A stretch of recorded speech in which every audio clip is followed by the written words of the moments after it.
یہ ہے گاؤ زبان، یہ کیا چیز ہے؟ اشواگندھا۔ بسم اللہ الرحمن الرحیم۔ السلام علیکم، میں ہوں فہیم صدیقی۔ امید ہے آپ سب خیریت سے ہوں گے۔ تو ویورز، ہم آئے ہیں ایک زبردست قسم کی جگہ پہ، اور یہ ہے حکیم غلام محی الدین صاحب کا مطب، جہاں پر حکیمی علاج کیا جاتا ہے۔ اور اس کے اوقات کار میں پہلے آپ کو بتا دوں، اتوار، پیر، منگل، جمعرات 3 بجے سے شام 5 بجے تک ہوتا ہے یہ مطلب، جبکہ ہفتے کو دوپہر 3 سے شام 7 بجے تک ہوتا ہے۔ جمعہ اور بدھ کو چھٹی ہوتی ہے۔ تو آئیے اندر چلتے ہیں اور یہاں آنے کا مقصد آپ کو بتاتے ہیں۔ جی، تو یہاں موجود ہیں حکیم غلام محی الدین صاحب، ان سے بات کرتے ہیں اور جانتے ہیں یہاں پر ہم کیوں آئے ہیں۔ ان سے خاص باتیں کریں گے، بہت اہم قسم کی، آج کل کے ماحول کے حساب سے۔ السلام علیکم، کیا حال ہے حکیم صاحب آپ کے؟ کیسے ہیں آپ؟ خیریت سے؟ الحمدللہ، آپ کیسے ہیں؟ میں ٹھیک ہوں حکیم صاحب، بہت شکریہ، اللہ کا شکر ہے۔ جی حکیم صاحب، آج کل بہت بیماریاں چلی ہوئی ہیں، اس سلسلے میں ہم نے کہا کہ آپ سے کچھ بات چیت کی جائے۔ جی، تو کیا بیماریاں چلی ہوئی ہیں آج کل؟ کون سی امپورٹنٹ ہیں؟ لوگ سنا ہے بہت مر رہے ہیں، کمزور ہو رہے ہیں، انتقال ہو رہے ہیں لوگوں کے۔ دیکھیے فہیم صاحب، صف اول میں تو اس وقت جو بیماری چل رہی ہے اس کو چکن گنیا کہا جا رہا ہے، اور بعض لوگوں کو یہ غلط فہمی ہے کہ کوئی نئی بیماری ہے، نئے قسم کا بخار ہے۔ ایسا کچھ نہیں ہے۔ ہماری طب میں اس کو ہڈی توڑ بخار کہا جاتا ہے۔ اس کی علامات میں بخار تو شامل ہی ہے، اس کے علاوہ یہ ہڈیوں میں اس طرح کی شکست و ریخت پیدا کرتا ہے کہ آدمی اٹھنے بیٹھنے سے بھی لاچار ہو جاتا ہے، چلنے پھرنے سے معذور ہو جاتا ہے۔ اسے لگتا ہے اس کی ہڈیوں میں ٹیسیں اٹھ رہی ہیں، اس کے جوڑوں پہ سوجن آ جاتی ہے، کمزوری انتہا کو بڑھ جاتی ہے۔ تو اس بخار کو چکن گنیا کا نام دیا گیا۔ ٹھیک، کب سے بیماری چل رہی ہے یہ پاکستان میں؟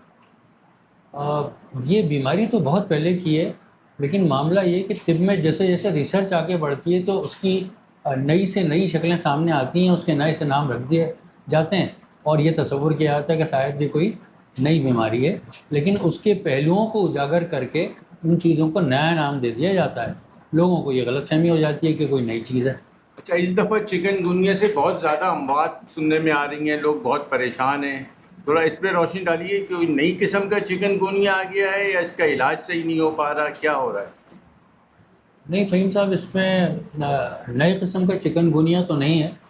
چکن گنیا تو وہی ہے، علامات بھی وہی ہیں، لیکن آپ غالباً شدت کی بات کر رہے ہیں۔ اس کی شدت میں اضافہ ہو گیا۔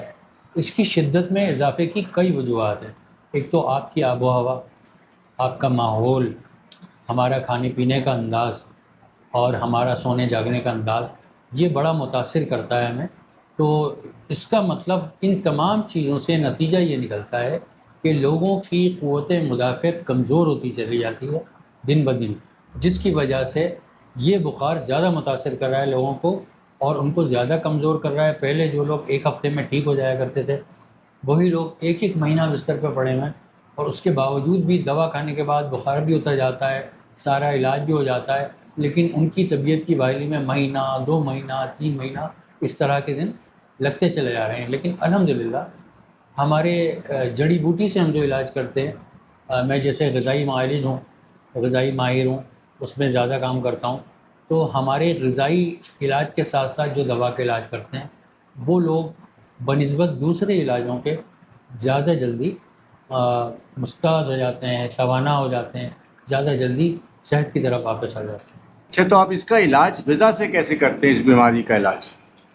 اصل میں مطلب ہم جس نظریے کے تحت علاج کر رہے ہیں، جس قانون کے تحت، وہ قانون مفرد الاعضاء کہلاتا ہے، اور اس کا زیادہ تر دار و مدار غذائی علاج پر ہے۔ ہمارا 50% علاج غذائی ہوتا ہے، 25% دوائی سے ہوتا ہے، اور 25% مریض کی آب و ہوا تبدیل کرنے سے ہوتا ہے۔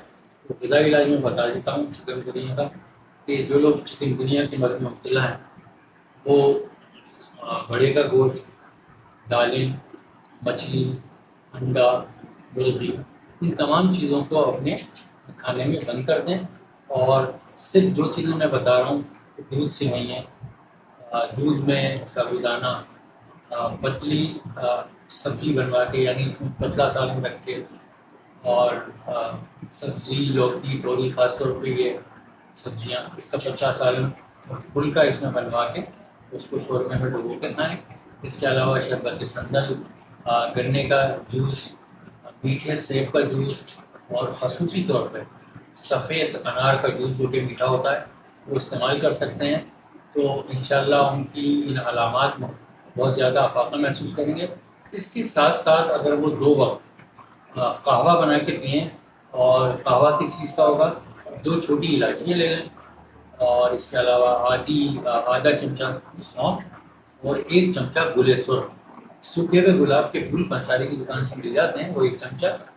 ان تینوں چیزوں کو تھوڑا سا کچل کے 1.5 کپ پانی میں پکائیے، اور جب یہ 1 کپ رہ جائے تو اس میں کوئی بھی میٹھا ملا کے، مصری ملا لیں، شکر ملا لیں یا شہد ملا لیں، اس کو مکس کر کے، اور پھر اس کو صبح شام نیم گرم پئیں. انشاءاللہ بہت جلدی اس کی تکلیف میں کمی واقع ہونا شروع ہو جائے. اچھا، یہ کیا رکھا ہوا ہے آپ نے پیالی میں، اتنی چیزیں سجی ہوئی عجیب و غریب قسم کی؟ یہ 2 اہم جڑی بوٹیاں ہیں جو کہ ہمارے چکن گنیا کے علاج میں اور دیگر امراض میں ہمارا کام ہے. اس کو کہتے کیا ہیں؟ یہ ایک تو گاؤ زبان ہے. کیا نام بتایا آپ نے؟ گاؤ زبان. گاؤ زبان، گائے کی زبان ہے یہ؟ معنی اس کے یہی ہیں. اچھا. اور اس کا ٹیکسچر بھی ایسی ہوتا ہے، اگر یہ آپ دیکھ لیں تو آپ کو بالکل گائے کی زبان کی طرح نظر آئے گی. اور یہ دوسری پیالی میں کیا رکھا ہوا ہے؟ اس کو اشواگندھا کہتے ہیں، اور ازگند بھی اس کو کہتے ہیں. اور اس کا مطلب ہوتا ہے گھوڑے کی خوشبو. تو اگر آپ اس کی خوشبو سونگیں گے تو یہ گھوڑے سے خوشبو اس کے سے آتا ہے. اچھا، تو یہ بھی اس بیماری میں فائدہ مند ثابت ہوتی ہیں؟ یہ بھی اس میں فائدہ ہوتا ہے. کیا کرتے ہیں پھر دوا میں اس کے لیے؟ اصل میں یہ پھر ہم مختلف دواؤں کے ساتھ مختلف ترتیب میں اس کو ملا کے اور مختلف انداز سے مریض کو استعمال کراتے ہیں، اس کو دیتے ہیں تاکہ اس کو کھائے اور غذا کے ساتھ ساتھ اس کا تیزی سے علاج. اچھا، مریض آپ سے کیسے کانٹیکٹ کرے؟ اگر کوئی آپ کے مطلب میں آنا چاہتا ہے، آپ سے بات کرنا چاہتا ہے، یا فون پہ کانٹیکٹ کرنا چاہتا ہے، تو کیا پروسیجر ہے اس کے لیے؟ پہلا آج کل تو سب سے آسان طریقہ یہ کہ واٹس ایپ کرتے ہیں. میں اپنا نمبر بتا دیتا ہوں: 0331 335 3808. سب سے پہلے اپنا تعارف کرا دیں مجھے کہ آپ کون ہیں اور کس سلسلے میں بات چیت کرنا ہے. تو میں پھر ظاہر مدد کے اوقات میں تو جواب نہیں دے سکتا، میں اپنے فرصت کے اوقات میں دیکھ کے جواب دے دوں گا. کیا آپ بھی ایک دفعہ لوکیشن بتا دیجیے کہاں ہے یہ آپ کا مطلب؟ میری لوکیشن یہ ہے کہ اگر آپ نیپا سے کراچی یونیورسٹی کی طرف آئیں گے تو راستے میں سماما شاپنگ سینٹر آتا ہے، وہاں سے سیدھے آتے پل کے نیچے سے مڑ جائیے اور کانٹیننٹل بیکری کے اسٹاپ پہ آ کر اس کے قریب میزان بینک ہے، اس کے بالکل بیک سائڈ میں بیٹھا ہوں. دکان نمبر 1516 ہے. سبین پارک ویو کے نام سے ایک پروجیکٹ ہے، اس کی دکان نمبر 1516 بلاک 1 گلستان ہے. فون نمبر ایک دفعہ پھر بتا دیں. فون نمبر ہے میرا جناب 0331 335 3808. اس پہ واٹس ایپ کریں تو بہت اچھا ہے، مجھے بھی آسانی ہو جائے گی، مریض کو بھی آسانی ہے. اچھا، بہت سے لوگوں کے پاس ٹائم نہیں ہوتا، لوگ اپنی مصروفیات میں بہت بزی ہوتے ہیں، وہ چاہتے ہیں دوا ہمارے پاس آ جائے، تو اس کے لیے کوئی ترکیب ہے آپ کے پاس؟ جی الحمدللہ، اس کے لیے نہ صرف ایک علاقائی بلکہ پوری کراچی کی سطح پہ، سندھ کی سطح پہ، بلکہ پورے پاکستان کی سطح پہ ہم دوا بھیج سکتے ہیں. بس یہ ہے کہ وہ اپنے 2-3 بنیادی ٹیسٹ کرا کے ہمیں بھیج دیں. CBC کرا دیں وتھ ESR، اس کے علاوہ یورین DR کرا دیں ہمیں، اور LFT کرا دیں GGT کے ساتھ. ٹھیک ہے، یہ 3 ٹیسٹ کرا کے ہمیں بھیج دیں اور رابطہ کر لیں. کسی اور چیز کی ضرورت ہوگی تو ہم منگا لیں گے. دوا تیار کر کے انہیں آن لائن مطلع کر دیا جائے گا اور دوا انہیں پارسل کے تھرو بھیج دیں. پھر اس کی پیمنٹ وغیرہ کا کیا سلسلہ ہے؟ آن لائن پیمنٹ ہو جائے گی اس کی، وہ ہمیں پیمنٹ کر دیں، ہم ریسیو کر کے دوا. بہت شکریہ.